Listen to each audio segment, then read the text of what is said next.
Yo guys, masayang araw. For today's video nga pala is may quick review tayo about dito sa Mountain Peak RGF Rigid Fork.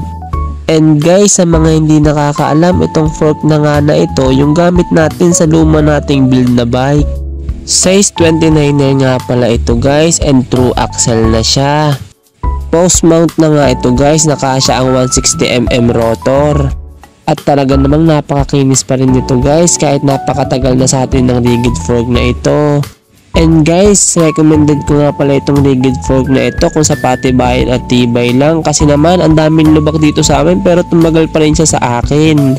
Ganto nga pala guys yung tindig niya nung buo pa yung bike natin. At guys, kung sa pagaanan lang, talaga namang may ilalaban tong rigid fork ni Mountain Peak.